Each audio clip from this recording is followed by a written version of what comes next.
Welcome to the Bearded Finisher Podcast, your one-stop show for all things finishing and coatings. Your host, Zach, and a variety of industry experts will guide you through the art of perfecting your finishing and business game. From seasoned pros to fresh faces, get ready for tips, tricks, and trends to elevate your knowledge and business to the next level. What is going on, everybody? Welcome to another episode of the Bearded Finisher Podcast. Today's episode, we're going to lean a little more towards the woodworking side. We're talking to Austin Waldo out of Austin, Texas, and he is with the Texas Woodworking Festival. What's going on, Austin? Hey, how's it going? Thanks so much for having me. This is my favorite beard-themed podcast. Oh, awesome. Yeah. They are getting quite heavily saturated on the podcast world. I mean, just about every platform. I just saw a video pop up the other day on my Instagram that was the bearded butcher. Some guys with beards cutting up cows. And I was like, all right. I mean, yeah, I'm sure they're talking about hairnets and all the new technology around that. Yeah. Well, it's like I'm watching him chop this thing up and I'm going, is he wearing a net? Did his beard just touch that raw meat? Like, I don't think he's wearing, no, not buying meat from there. Yeah, just fast forward through that part. So let us know, kind of fill us in on your backstory, where you're from, how you got associated with the Texas Woodworking Festival and experience in the woodworking or finishing. Just, let's hear your story. Sure. I'll give you the medium version. It can get kind of long, but my professional background is in digital marketing. So I'm originally from Kansas and grew up there, went to school there, got a degree from Kansas State, go Wildcats, and then lived abroad and kind of traveled around the world for a bit. Eventually moved back to live with my now wife in Denver, Colorado. And it was kind of there, even beyond college, that I got that entrepreneurial bug. But I've been a woodworker pretty much my whole life. And that, as a kid is building tree houses and building forts. And then that turned into working summer jobs as a handyman and then doing actual trim carpentry. And then slowly started to turn into fine furniture after college. And when I moved back into Colorado and was really getting into the woodworking community in Denver, and after living there for 9 months, my wife asked me if I would be interested in moving to Austin. And being that she pays all the bills as a woodworker, let's do it. All right. Sounds You're good. moving to Austin. Yep. And no, it was fine. It was a part of the adventure early on in our life. So had a good time, moved down here, but was working for tech companies. So on the computer all the time and was really leaning into my woodworking hobby and want to get into the community. And I found that because Austin is a lot of transplants, that everybody's coming into town trying to find people with that similar hobby or passion. And there wasn't really a great way to figure out what was going on in that woodworking community. So wasn't super happy with the woodworking club that I had gone to, and wasn't really finding classes that I was all that interested in. So enrolled at the community college, took their woodworking classes, met some other woodworkers that kind of shared that same passion for community, also known as drinking beer. And so we started the Woodworking Social Club. So the Woodworking Social Club is essentially a drinking club with a woodworking problem that we got together at breweries and showed off what we're working on. And we would talk to new people that came in. Hey, you live in this area. I live in that area. You have a joiner. I have a planer. Let's get together, mill some boards. And so the Woodworking Club was really that first kind of step. And it was around that time that I started my own furniture business and was just kind of making some small things along on the side, do a couple, markets here and there. And people really started wanting more classes, more presentations from the club. And there really wasn't an organization or a business behind that. So from there, I had gotten connected with a bunch of furniture makers here in Austin. There were some amazing ones: Shota Yamaguchi, Leslie Webb, Philip Morley, Aaron Fox, we kind of brainstormed what a high level furniture making school would look like. So then I started the Austin School of Furniture in 2018. So between those kind of two, that club and the school, then I started to build this community where I was really looking for any way to get people to come together around woodworking. So the club, with the support of the school, did an event that was essentially a meetup group for meetup groups of woodworking persuasion. So we called all the clubs and say, hey, let's have one meeting a year where all the clubs have a meeting together. I thought it was a great idea. Nobody else was really interested in it. We did it anyways. And we had, a maker space there and a lumber yard there, beer. And so we were thinking, well, we'll have maybe 50 people, from the club. We'll kind of get everybody to come out. And we maxed out the brewery. We had over 300 people show up to this event. Holy crap. And we realized that it was a thing and that people wanted woodworking in a condensed format one weekend, kind of a big hurrah. So the first couple years, then the Texas Woodworking Festival was an event that was officially run by the Austin School of Furniture. So, each year we went to a bigger venue, we had more attendees, we had more exhibitors, and it grew and grew to the point where it was really messing up the bookkeeping, because you essentially have two businesses in one, and it was getting difficult to tell where money was coming from and where it was going. And it was about that time that we were starting the process of converting the school to a nonprofit. So as of now, in 2024, the Austin School of Furniture is a 501c3 nonprofit, and I've split off the festival to its own company. It's an LLC that now operates completely independently, but is essentially the fundraiser for the school. So a large amount of money is donated every year, and then marketing and promotion of any other fundraising campaigns that are happening at the time to benefit the school. Wow, that's an impressive span there, to go from nothing to a school and then a festival. That's crazy. Yeah. And it's amazed me how much the festival has grown from this being the fifth time that we've done it, and 300 people to, over a couple thousand will be showing up in 35,000 square feet of event venue space. Man, I talked to, because you and I kind of got connected through Hannah over at Surf Prep. And I've known Hannah for years. So, a little bit about me is I come from the finishing side. Owned a finishing company in Oklahoma. We did high-end custom cabinet finishing and faux finishes, and sold that company, moved to Texas, and was running a coatings manufacturer, CIC or Centurion Wood Coatings. I ran their company for like 3 years. And then decided it was time for me to branch off of there and do some consulting that I do now, and also do the podcast. I kind of want to do my own thing. But through all those years, I kind of met Hannah, and her and I still connect a lot. And she came last year. Was that their first year? Or did Austin do it the year before? Yeah, the year before. But if I remember correctly, the package that had all of their stuff got lost.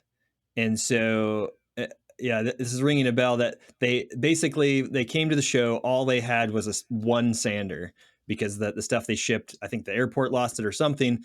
So we had to bring a bunch of lumber, for them just to sand, and had paint on it and things like that. So the first year was a bit rough in terms of the their kind of booth experience. And if you came to that event, you'll remember it very distinctly, because it was at essentially a shared community shop. So in Austin, there's a kind of an artisan community shop where you can have short-term, leases on space that has 30-ish people, individuals or companies in it. And it's, 23,000 square feet of furniture making, ceramics, and all kinds of stuff. So we did the event there, and it was another situation where it was way too many people in a really small space, and it was pouring rain, to the point where the line was getting so long that we basically just said, just come in and please come and pay for your ticket. It was like we couldn't check people in fast enough and they're just getting soaked. We're like, just come in and please come back up here to buy a ticket. We trust you guys. So that was the last year that we did it at a non-official event venue. And then we stepped up to the fair market. And then last year went to the big venue, which is the Palmer Event Center, where we're hosting again this year. So couple thousand people. So let me ask you this, and I didn't make it that year, but I was actually going to try and get the company that I was working for in it, because that seems to be, and I'm just going to pick your brain as a woodworker, that seems to be the biggest gap on the woodworking side is the finishing. That seems to be a lot. I mean, most woodworkers want nothing to do with finishing. Yeah. They'll outsource it or just not even bother. Yeah. And it's just like, no, it's raw wood. You want to finish it? It's up to you. So just out of curiosity, I've always wondered, when I used to deal with cabinet shops, and I still talk to some cabinet shop guys today, where's that come from? Like, where, as far as most woodworkers just don't want to mess with it, is there like some deep rooted hatred or just lack of knowledge? Well, I think, it's not only, there's chemistry involved as well as craftsmanship in the actual application of the finish. So there's some research ahead of time, what kind of finish you may or may want. Then you have to understand how to apply it. And then, for whatever reason, if you mix things incorrectly, you could still have a bad experience and ruin a very expensive piece of furniture.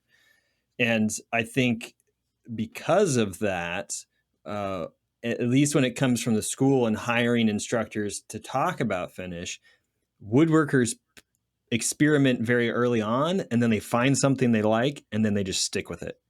And so most of the people that I talk to, hey, would you be interested in teaching a finishing class?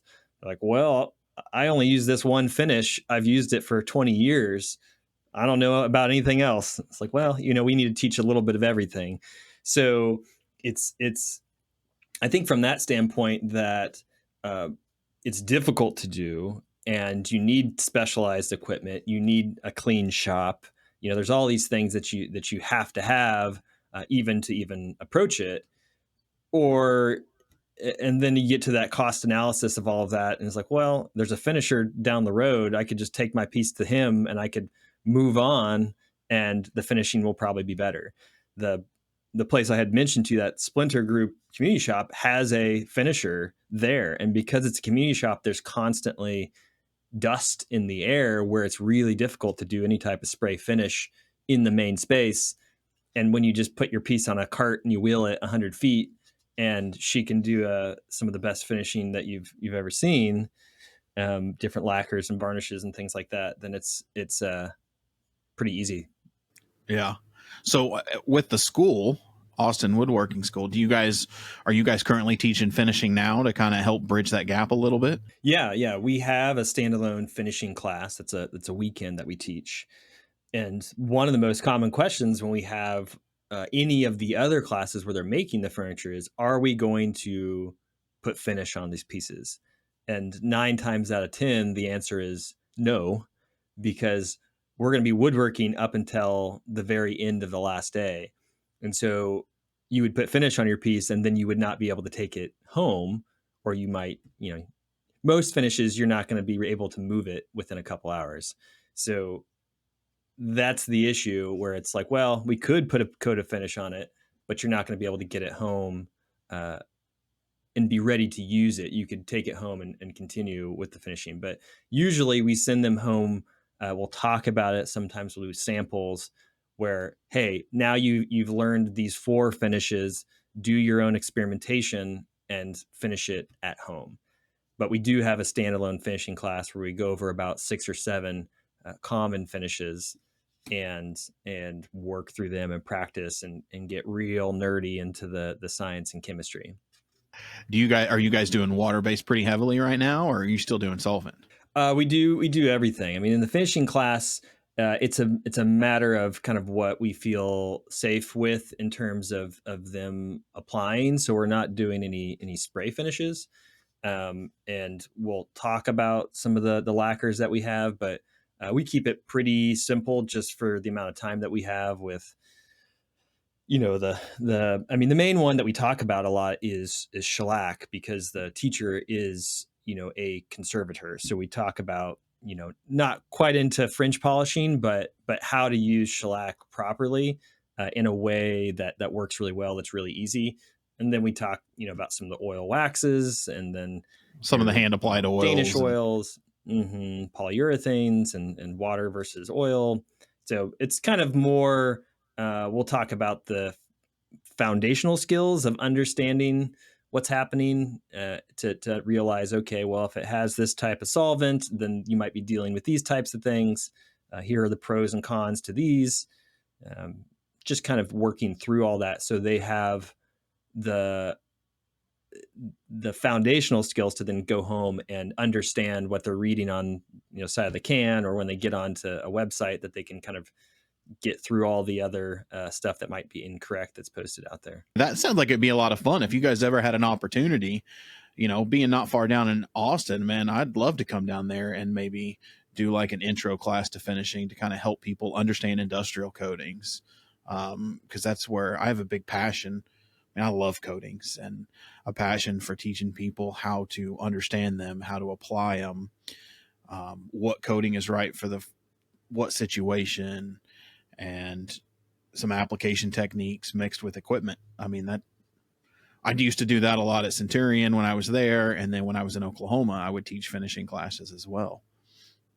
But if that's ever something you guys would be interested in. Yeah, definitely. Yeah. Especially if we could figure out a way to kind of do an introduction to sprayed finishes. Exactly. In a way that we have a proper ventilation in the school that doesn't, take up a massive, amount of space on a permanent basis. I know there are some pretty decent mobile setups that we could work on, but yeah, there's some mobile. And if you focus in the world of, for the guys that you're working with and the guys that are getting into it, in my opinion, shellac is awesome coating, and I still use it.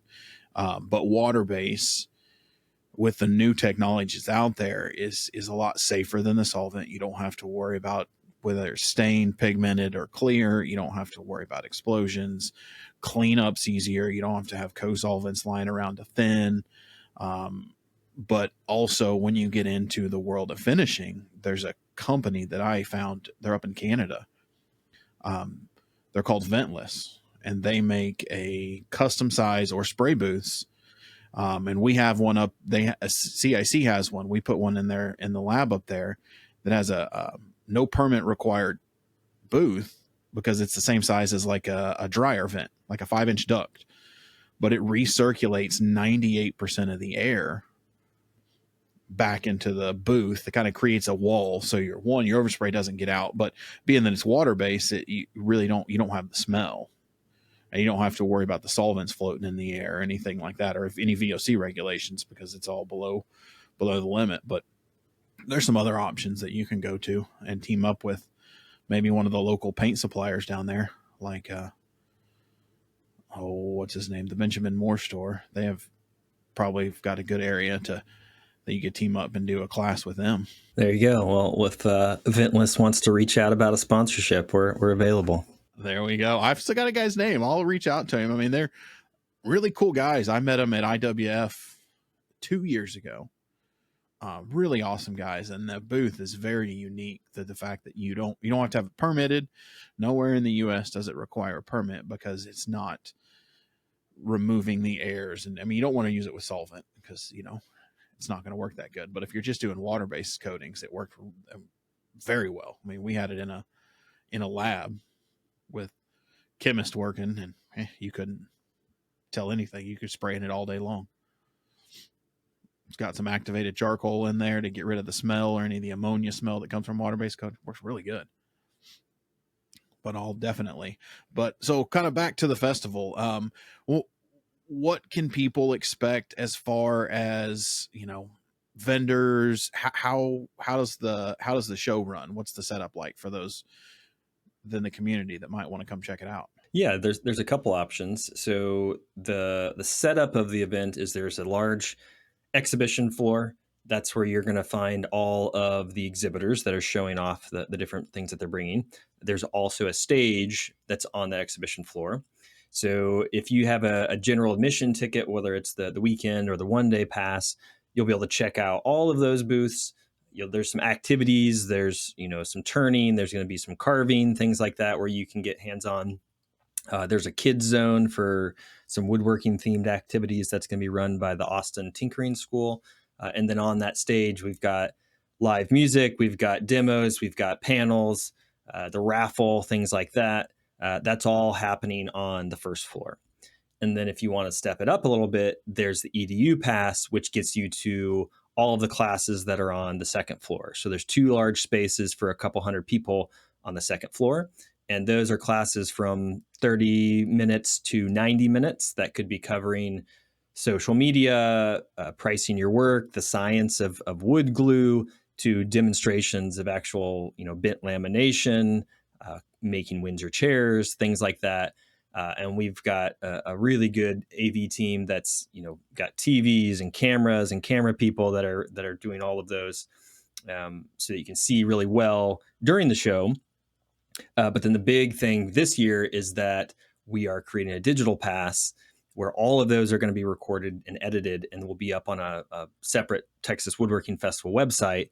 That if you bought that EDU pass, those are included. So you'll have access to those videos forever. But then if you got that GA pass, but you really want to learn about wood glue and bent lamination, then you could buy just those 2 videos instead of buying all of them. Or you can buy all of them. It's really up to you. That's pretty awesome. That'll be good. I mean, having that access to that data in perpetuity for going to the festival, that's pretty awesome. Yeah. And a lot of that spurred from understanding how the finances work of these instructors, where they're only teaching for an hour and a half, but realistically they're giving up 3 days, 4 days, and we're taking them away from their shop, from their family. So trying to think about ways that we could actually pay them more. So the videos are part of a revenue share program with them. So the hope is that we can continue to compensate them for that video in perpetuity. And those videos keep selling each year. So eventually there would be a library of the 2024 Texas Woodworking Festival, the 2025 Texas Woodworking Festival. And so hopefully that's generating some decent income for them. Yeah. I mean, that is the one thing when you get into that teaching world is, you do a class and it gets recorded. So I think that's really awesome that you guys are doing a revenue share to those guys that, a lot of them, yeah, they might have a side business, but that's part of how they feed their family and make an income. So being able to, help those guys do that, that's really cool. Yeah. They're the experts. It's their intellectual property. So we'll just use our platform to kind of push it out there and keep selling it, and hopefully make some money for both of us. That's pretty awesome. So how the festival has been going on, from what I gathered online, the actual separation for about 3 years now. Is this the 4th one? This will be the 5th year. 5th year. Okay.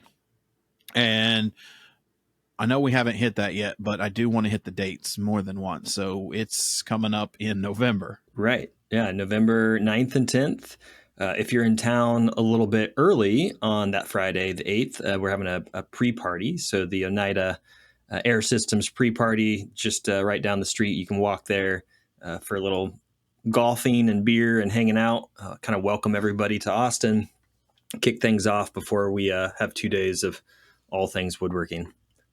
And then what about some things for like myself? I'm going to come down this year and probably set up and do some recording, talk to some people at the show, families. Like, I mean, I know Austin's got all kinds of stuff to do, but are we close to, I know we've got the kids zone there, we're close to some other areas for, we can only bore our wife so much with the finishing and woodworking. Yeah. I believe the tickets are free for under 15. I can't remember exactly what I put on there. I should know that, but it's on the page there. So kids can come in for free. and check everything out with the parents. And then, of course, there's the kids zone. There'll be some activities there. There's a photo booth as well. It's kind of fun to do. But the Palmer Event Center is right on the river, and so it's part of that green belt. There's a huge park around it. You can walk all kinds of places.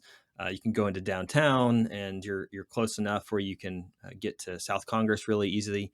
And it's slightly later in the season, but you could go check out the bats, which are always fun to see if the kids want to stay up a bit later.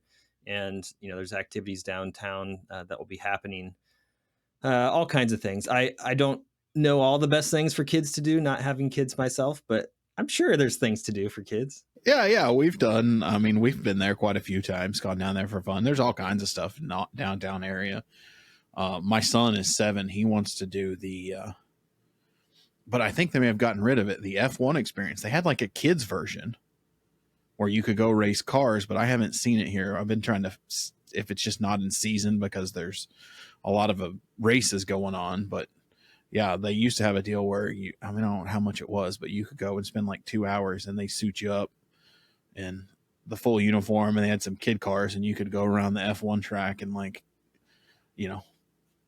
I don't know how fast they go, but I mean, they do have go-karts out there at CODA. And they are very fast. So there's, I don't know if it's technically the F1 experience, but it is the scary, fast go-kart experience. Have you, I'm assuming that you say that because you've done it. Yeah. Like, and I used to, do go-karts. I even was a manager in high school of a little dinky go-kart track, but these are quite a bit faster than I'm used to. So I was pushing the limit there for me. I like going fast, but it was more of I need some more practice at this. Oh, we drove by there. That place is, one, it's in the middle of nowhere, but it's impressive what they've built out in the middle of nowhere. Yeah. Well, we don't have go-karts at the Texas Woodworking Festival, but maybe that'll be next year. There you go. So we can have a contest. Everyone makes go-karts, and then we put motors on them and then race them somewhere. Yeah.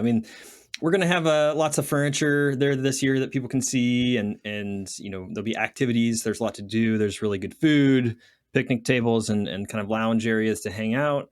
So there's definitely a lot to do that will keep you entertained if you're seeing just the exhibitors. And of course, if you're coming for the education, then it's a packed weekend.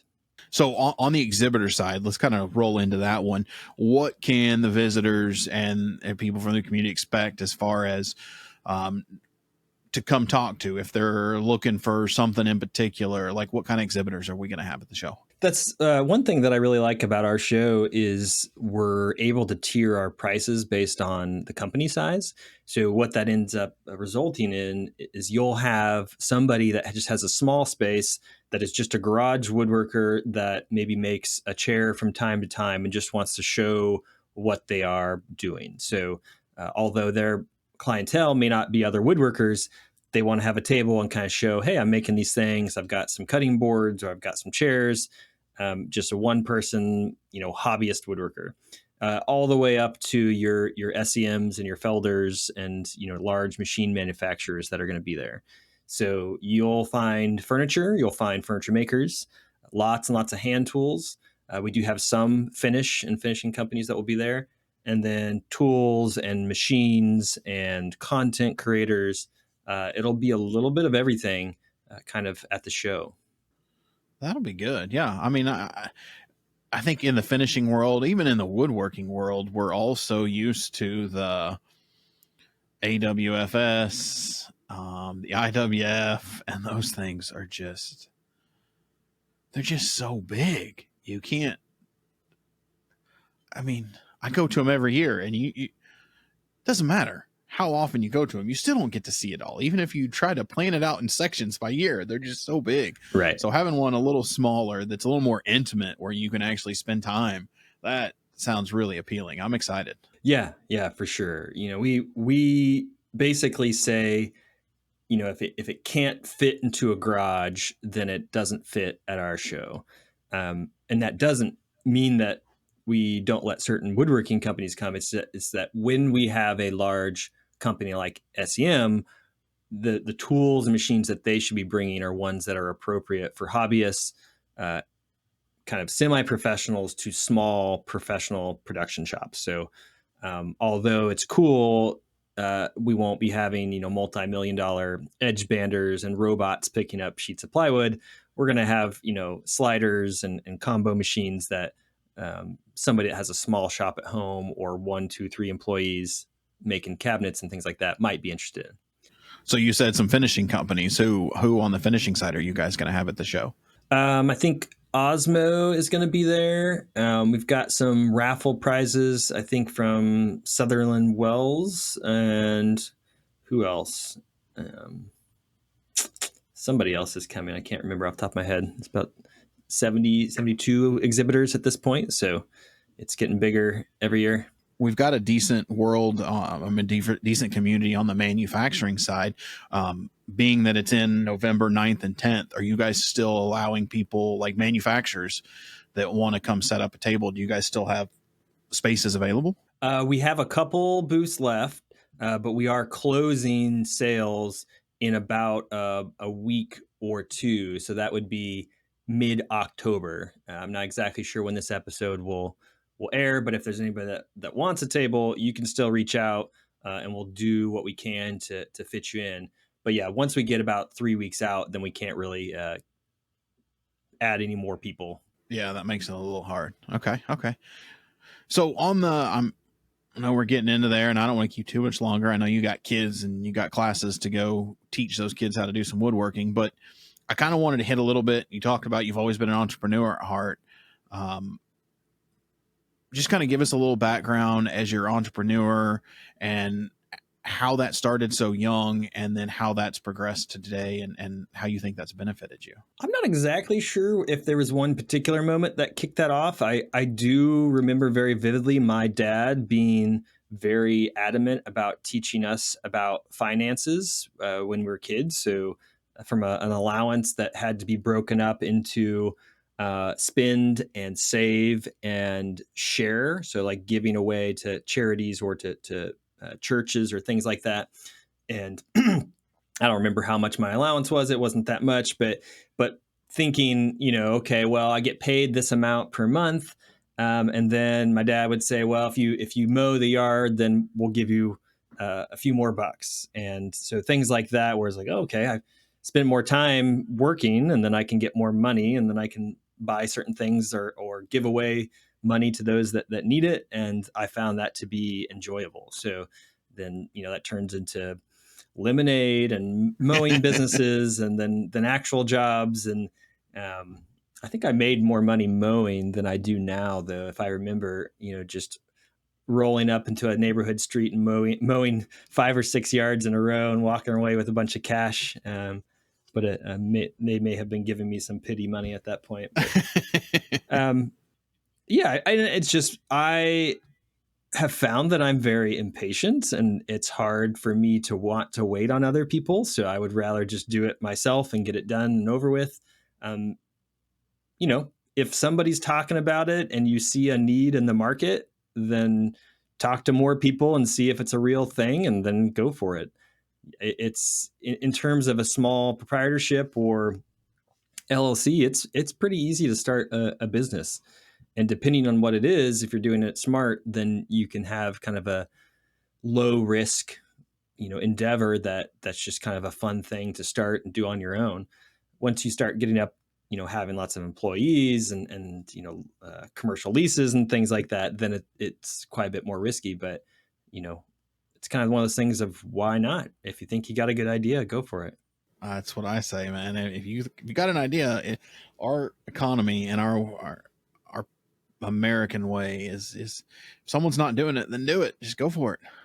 I mean, so are there any specific lessons learned along the way as an entrepreneur, whether it be starting a woodworking school, starting the festival company, that you've learned that might be beneficial to somebody out there thinking about maybe starting a woodworking school in their town? Yeah, I always say don't quit your day job, but that is more in the sense of don't quit your day job all at once.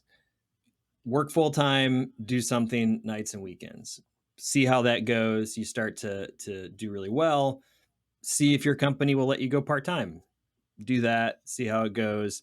And so you really shouldn't be giving up a full salary with benefits until you just cannot handle the amount of business that you have coming from the company that you own. If you see the signs that are telling you, okay, it's time to make that jump, then yeah, by all means go for it. But it's very difficult to go back, which was part of my problem when I left the corporate world was I just didn't have the passion to go back and work for somebody else. It's very difficult. So once there's don't get me wrong, there are lots of terrible things about owning your own business and working for yourself, but it's hard to get rid of that bug once you've been bit by it. Yeah, I would agree. I mean, that is when I was in the corporate world. I learned one of the people asked me one of the biggest lessons I learned, and it was always I was not built to work for other people. Yeah. Like it's all fun, but yeah, when you're used to doing it yourself, and then you go to someone else telling you what you're going to do when you're going to do it, you're like, yeah, this is not for me. I need to go back to doing it myself, making my own schedule. But and then I always had who was it? My grandpa, and I think Herman Cain used to say it a lot. And my grandpa, I still remember my grandpa saying it. He's like, you work 3 jobs till you can afford to work 2. And you work 2 jobs until you can afford to work 1. So it's okay to have multiple revenue streams out there to support a hobby that you want to turn into a business. Don't go crazy, but do it smart. Sometimes it's going to take a little sweat equity. Right. You definitely have to take risks, but do it in a smart, sustainable way. What about on the way of resources for those wanting to get into business? And let's say specifically in the woodworking and the finishing world, on the business side and the skill side. I mean, definitely we have the school that you guys are doing and that you have. What other resources would you say would be beneficial out there? Yeah, that's definitely 2-part there. It's the woodworking part and then the business part. And there's lots out there provided by the Small Business Administration through the federal government. There's tons out there by state. There's also a really good program called score.org. It's a nonprofit that gets professional accountants, lawyers, business advisors, C-level folks that volunteer their time to advise you. So in almost every one of the businesses that I have started, I have consulted with them on writing the business plan or changing the business structure or something like that. And it's completely free, which is amazing. So check out score.org. Mm-hmm. Yeah. Yeah, they're great. And they'll have different meetings and chapters in different cities and states. So sometimes you can meet with them online. Sometimes you can meet with them in person. Then here in Austin, the city has lots of great small business classes and programs, and you can go through a whole kind of course. So I would start with your city and then look at your state and then see what the SBA has for you. Then on the woodworking side, of course, I would say, go check out the Austin School of Furniture classes. And that's, you can find those on Instagram and Facebook and austinschooloffurniture.com and sign up for those classes. So we've got evening, weekend, beginner to advanced, long-term intensive classes, a little bit of everything. And then I think you supplement the hands-on learning with YouTube and books and clubs that you can kind of get a part of in the community. It's really multifaceted. I think if somebody is only learning from YouTube, you're going to have a lot of missing components there. If you're only learning from books, you're missing a lot as well. So you need to have the book knowledge, the kind of visual recognition of what's happening on YouTube, what you're seeing, coming up with good ideas, getting inspired. But then you're ultimately going to need somebody looking over your shoulder saying, okay, move your hand this way and try it that way. Let's see if we can do this. Here's an idea for you. Let's get some practical application with an instructor. So see what's out there in your city and state for woodworking classes.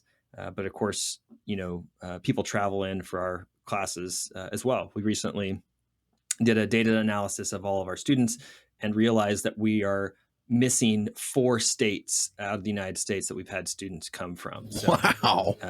if you're in Alaska, come on down to Austin. We've got nice warm weather during the winter. I mean, yeah, that's definitely one you want to get out of. We've been there a couple times, and it's summer's great. Winter, we talk to people. It's not so great up there. So come on down to Austin. I like that.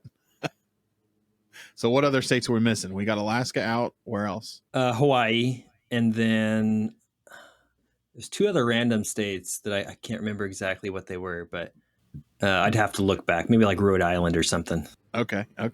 So real quick, before we wrap up, I just kind of want to hit on the school real quick. I do want to share, I want you to share socials for the school as well as the Woodworking Festival again to make sure everyone gets them. On the school, though, I have a question as far as classes that you guys teach. Austin School of Furniture. Do you guys do you guys get into cabinet making for those guys out there that may want to look at something like that? Or is it strictly on furniture? We definitely do. Yeah. Just this last weekend, we had our cabinet making level 1 class taught by a really, really amazing instructor. And then we actually do have a cabinet 2 and then have already planned out cabinet 3. So, your cabinet 1, you're learning kind of the general science of cabinet making, and you make an upper. And then cabinet 2, you're learning even more about doors and drawers, and then you make a lower. And then cabinet 3, we're trying to figure out a way where it's mostly about design and site work. So working with a client, and it may or may not be at my house, designing cabinets and then building them and then installing them. So working a lot on scribing and finished ends and things like that.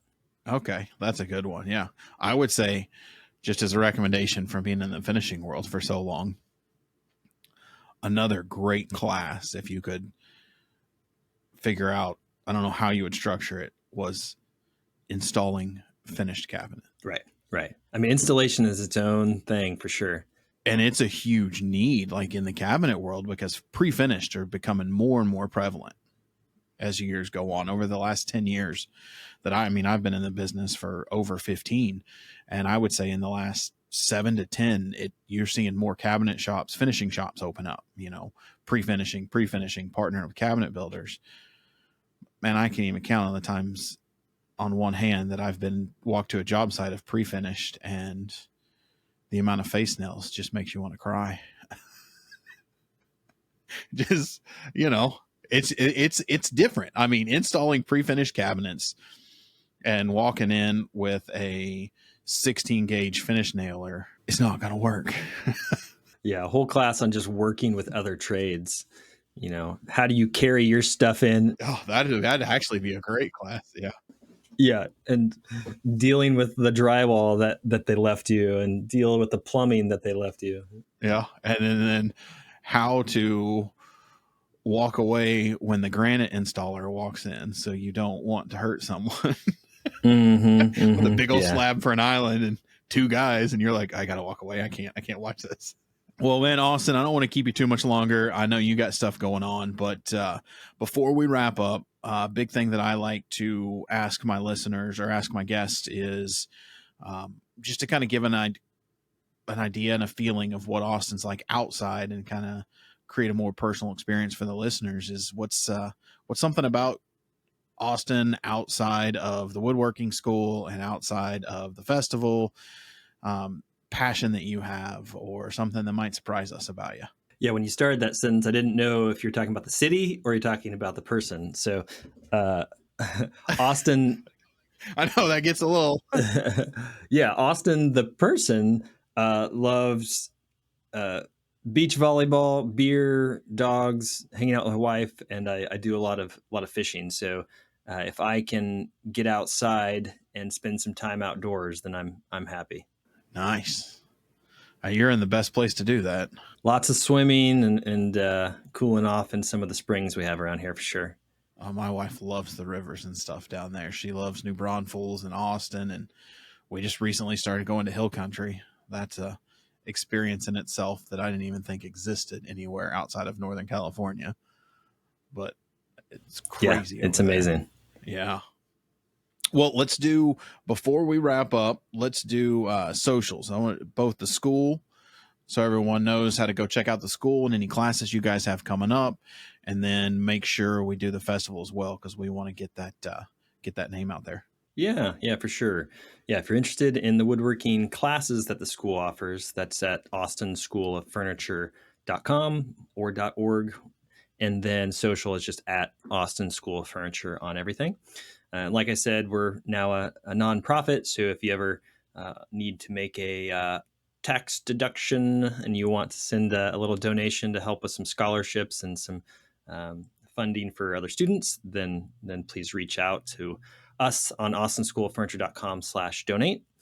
And of course, we're posting, student projects and work on our Instagram, so you can see what's happening at the school there. And then the festival, hopefully we'll see everybody there. That's November 9th and 10th. And if you want to come to the Oneida pre-party, that's Friday evening, the 8th. And you can get those at texaswoodworkingfestival.com, several different ticket levels.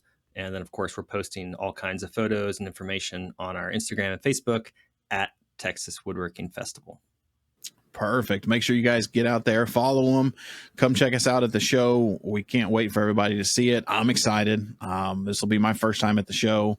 I think it's going to be a lot of fun. Again, Austin, man, I appreciate you taking the time to come on the show. Great insights. Any last words of wisdom for our community out there? I think that's about it. But yeah, I'll just see everybody at the show, hopefully.